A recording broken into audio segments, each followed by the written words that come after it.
Magandang araw po sa inyong lahat mga kababayan at welcome back dito po sa PNR at ito nga mga karibin natin, hapaktay na.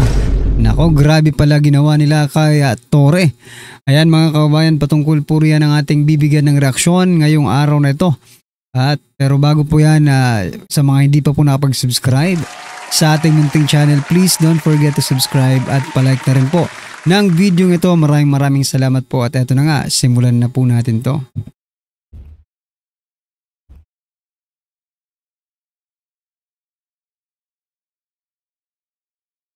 Ito ang balitang trending at viral ngayon sa mundo ng social media na dapat malaman ng taong bayan. Matapos niyong gawin ang lahat-lahat para sa kasalukuyang administrasyon, tingnan niyo ngayon, pinagtatanggal na kayo sa inyong mga posisyon. Iba talagang humahagupit ang karma. Panahon na para gawin ninyo ang nararapat at panahon na para itama ninyo ang mga ginawa ninyong pagkakamali sa taong bayan. Sabihin niyo na ang katotohanan kung sino ang mastermind sa pagpapahuli kay dating Pangulong Rodrigo Roa Duterte. Ikanta nyo na. Pero bago tayo magpatuloy mga ani, kung bago ka pa lamang sa aming channel, kalimutang mag-like, subscribe at click ang notification bell para mas maging updated ka pa lalo sa lahat pa ng mga bagong videos na i-upload namin. At yun na nga mga kapani, matapos ang isang araw natanggalin bilang chief ng Philippine National Police or PNP ang isa sa very controversial general ngayon na walang iba kundi si General Torre III. Sidibak na rin sa pwesto bilang spokesperson ng Philippine National Police ang Police Brigadier General na walang iba kundi si Jen Fajardo. Ito'y matapos ang pag-uutos at direktibang aksyon mula mismo sa panibagong chief ng PNP na si Lieutenant General Jose Melencio Nartates Jr. Ito ang naging paninindigan ng bagong chief ng Philippine National Police kung saan ay mula ngayong araw ay hindi na magiging tagapagsalita na ng kapulisan si Fajardo dahil tinanggal na ito sa kanyang pwesto. Dahil nga dito ay hindi napigilan ng marami sa ating mga kababayan na balikan ang mga kontrobersyal na kinasasangkutan ng former spokesperson ng Philippine National Police. Ang hindi nga daw di malilimutan nila ay tila kasinungalingan nito sa harap mismo na Senator Bongo. Ang kanyang pagsisinungaling na tila hindi daw luha ang pumatak sa mga mata ng mga pulis habang isinusuko si dating Pangulong Rodrigo Roa Duterte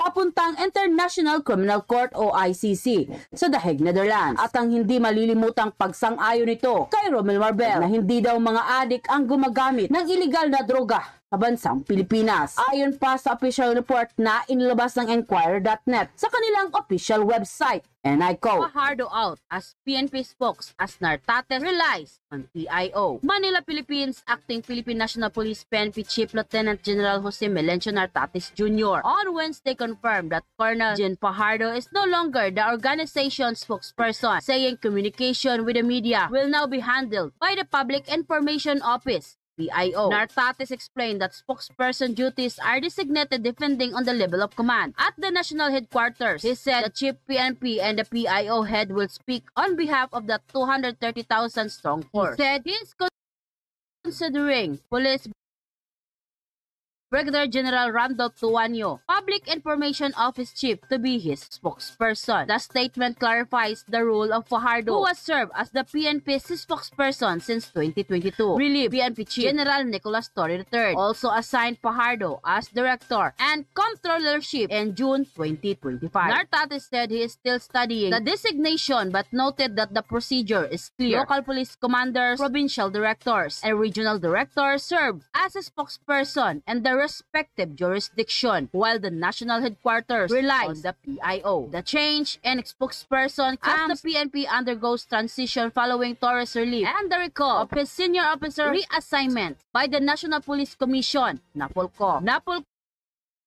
So yan mga kababayan, patuloy muna natin saglit yung video, no? Ito kasi may nakita ako dito na balita, no, patungkol po ngayon sa ginagawang hearing dyan po ng Blue Ribbon Committee ni Senator Dante Marcoleta. Ayan po mga kababayan,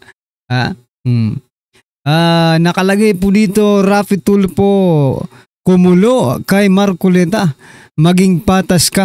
Ay. Kanino ka?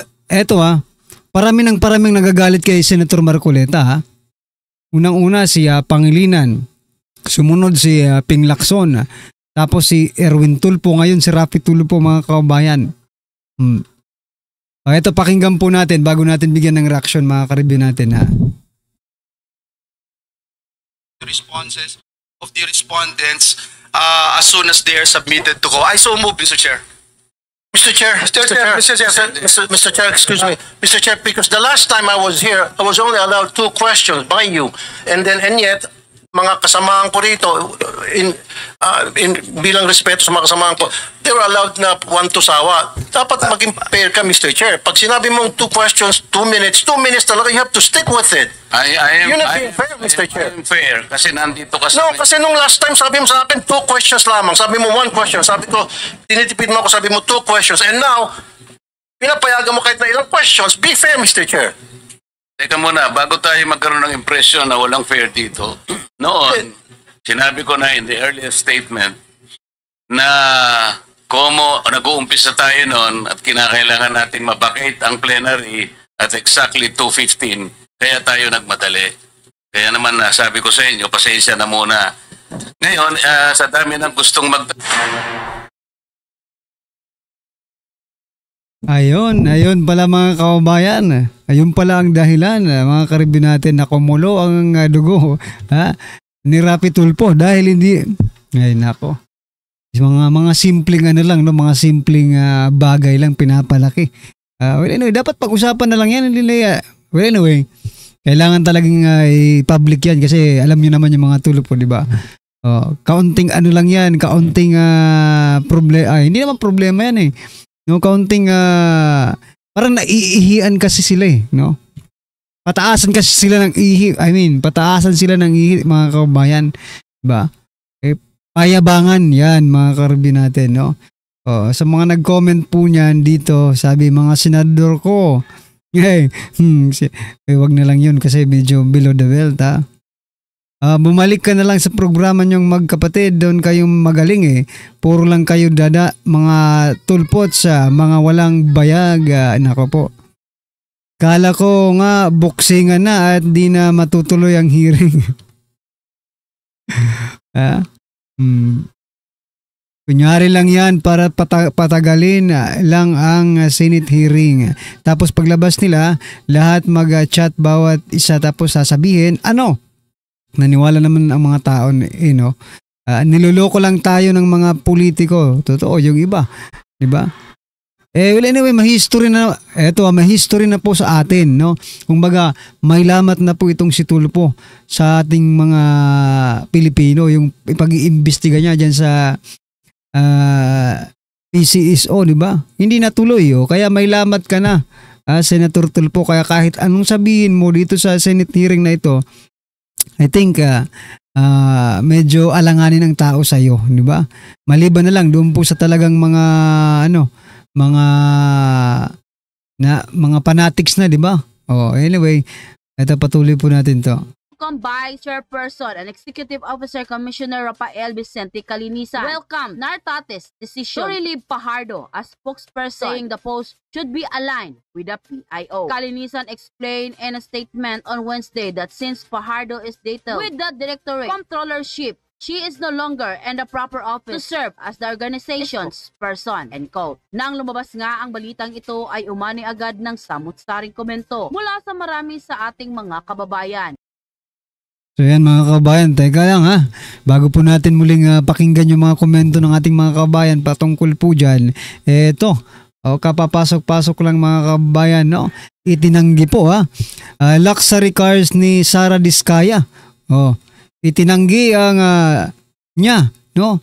Itinanggi ni Diskaya sa Blue Ribbon Committee na pera ng taong bayan ang ipinambili ng mga luxury cars nila mga kababayan. Ito pakinggan muna natin, tapos kasi kailangan po natin hindi mawala sa focus, no?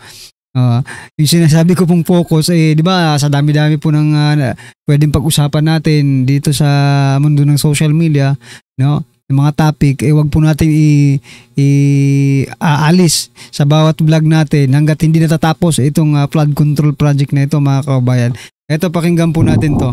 Tingnan nyo kung nagsisinungaling ba or hindi. Yan pakita ko muna sa inyo. Yan Saan nyo ba kinukuha yung mga coaching imported, mga luxury cars?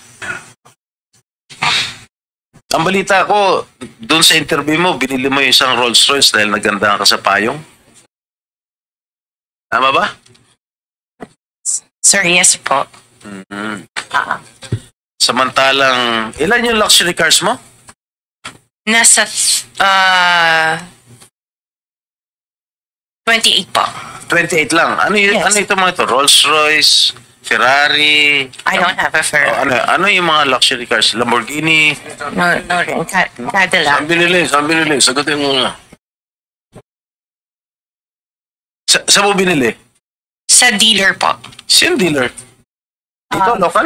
Local dealer o sa abroad? Freebell Enterprises tsaka yung isa Auto Art. Dito, sa Pilipinas? Yes po. Hindi ka nag-import? No po.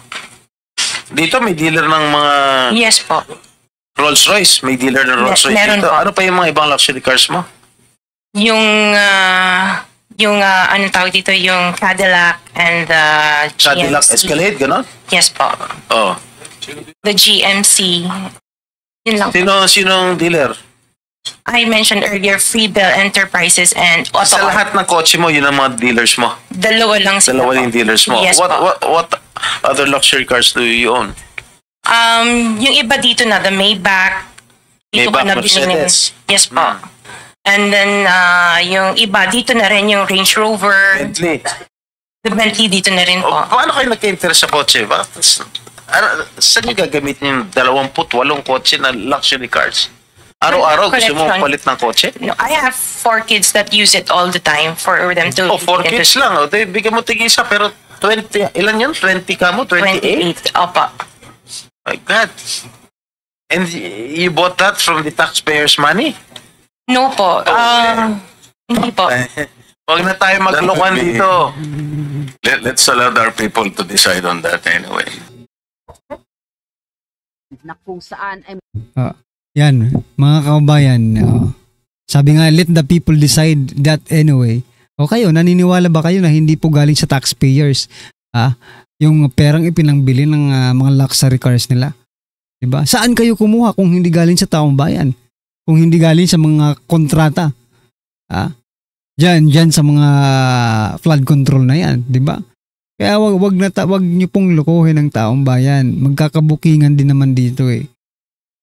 marami nga sa kanila ngayon ang hindi napigilan ng kanilang sarili na maglabas ng kani-kanilang hinaing at komento sa mundo ng social media. At ayon pa sa kanila, ikulong ang dapat niyan mga bad influence sa PNP at tanggalin ang mga lisensya nila. Sabi ni Senator Bato, naawa siya pag sa trabaho ay trabaho. Pag marami ng katiwalian ang ginawa, dapat may parusang ibibigay sa kanila. Huwag nilang ibibaby ang PNP. Mga bad influensya at bad empleyado sila ng bansang Pilipinas at sa kapwa Pilipino. Salamat kung masibak din ng babaeng walang pakialam nung kinuha si ex-president para ilagay sa Netherlands. Ang sama pa ng tingin niya sa mga sundalo, abogado at mga nagmamalasakay kay ex-president. Ang sama-sama ng tingin niya. Mabuti sana kung totoong masibak din kagaya ng partner niyang si Torre. Pareho silang walang puso. Kung mayroon man, siguro maitim na maitim. Patawarin na lamang ako ng ating Panginoon. Isa din yan si Fajardo. Buti din sa kanya. Sabi ko na nga ba may katapusan din ang lahat na mapang-api. Tapos ng kaligayahan nyo. Lord God, salamat at dinig mo ang aming dasal. Dapat lang nasibakin yan sila kasi imbis na maganda ang patakaran, lalong lumala at hindi nila pinahahalagahan ang bansa. Karma, kulang pa yan. Sa dami ng tao na umiyak dahil sa ginawa nila sa ating mahal na Pangulong PRRD. Ito na yung kapalit sa ginawa nila kay PRRD. Patuloy lang po tayong mag-pray para kay PRRD para makauwi na siya sa ating bansa. Torre, umamin po na hindi siya qualified sa NBI. O yan po, yung mga matitigas po ng ulo na ipinipilit po na si Torre po ang i-appoint sa NBI. Mismong si Torre na po ang nagsabi. Siguro naman maniniwala na kayo. Ayaw nyo maniwala kasi sinasabi ko yung dapat abogado.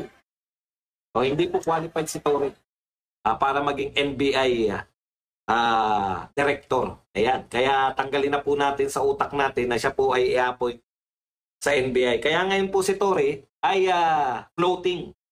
Tatanggapin niya kaya yung floating. Abangan sa susunod na kabanata. Maglalabas daw po siya ng... Sen, mga kababayan, ipakita ko muna to sa inyo. No? Basahin ko po para sa inyo. Ito pa lang nangyari mga kababayan. No? Sabi po dito ni Senator Jinggoy, no? Ako talaga, ewan ko lang ha, baka nagsisinungaling talaga si Diskaya dito mga kabayan. Sabi po dito, sino ba talaga, ito patungkol pa na naman po ito sa sa flood control project, wag po tayong mawawala, okay? Sino ba talaga sa DPWH ang nagbibigay sa inyo ng listahan ng projects for bidding? No, sabi, nagtanong po ni Senator Jinggoy. Sabi naman po ni Diskaya, I don't remember their names because I don't transact on behalf of the company. Ha? Sino? Sino ang nakikipagtransaksyon sa DPWH mga kabayan? Diba? Alangan namang ibigay lang sa inyo yung project tapos ibibigay lang sa kanila yung project? Imposible naman yun. Diba? Eto baka si Diskaya yung sino to, si Sara Diskaya po. Nakikita ko na or na kinikinita ko na yan na itong si Sara Diskaya baka ang kalabasan nito ay maging Sinapolis ito. Mga kaubayan. Kaya tingnan niyo yung itsura, parang Sinapolis din 'di ba? Parang Sinapolis din po ang itsura Ano sa palagay niyo mga kaubayan Statement. Pero bakit hindi pa ngayon? Kasi nga, pan-divert din niya. Pero hindi po kami madadivert. Gusto lang namin malaman saan ka ma-assign. Tapos, flood control uli kami. Hindi na po kami papadivert. Correct. Yan ang sinasabi ko mga kabayan. Pag-usapan natin yung ibang mga issue. Pero wag po tayong lalayo. Wag po tayong lalayo sa flood control. Abangan po natin to hanggat walang nakukulong. Hanggat may makulong dito. Focus lang kami, flood control. Kinakailangan may managot. Yan. Floating po ngayon si Torre. Ngayon, nag-introduce po sila ng panibagong diversion na mukhang may kaugnayan, pero actually, diversion na naman to pagtatangkang i-divert tayo. Ito pong lifestyle check. Tinignan ko yung balita. Lahat po ng mainstream media, ito po ang pinag-uusapan. Lifestyle check ng mga tao sa gobyerno. Mukhang wala naman po problema dyan sa lifestyle check na yan. Pero, bakit pupunta na tayo kagad sa lifestyle check? Iiwan na natin to, Mr. President? Ibig sabihin, iiwan na natin itong mga flood control project, yung ghost flood control, yung pinuntahan nyo sa Bulacan na dinurog nyo dahil napakalakas nyo. Dinurog nyo yung semento, iiwan na ba natin yan? Hindi po natin dapat iwan yan. Kung may lifestyle check po kayo na gustong gawin, kasi ano po yan focus lang po yan. Lahat po ng presidente, lahat po ng kung sino-sinong tao, lifestyle check, lifestyle check. Wala po na lifestyle check. Correct. Ano lang yan, kumbaga, pang divert lang yan ng issue, mga kabayan. Well, anyway, ano po ang inyong opinion, reaction patungkol po sa video ito mga karibin natin, i-comment nyo na lang po sa baba para at least alam po natin mga kabayan ang inyong opinion. Maraming salamat po.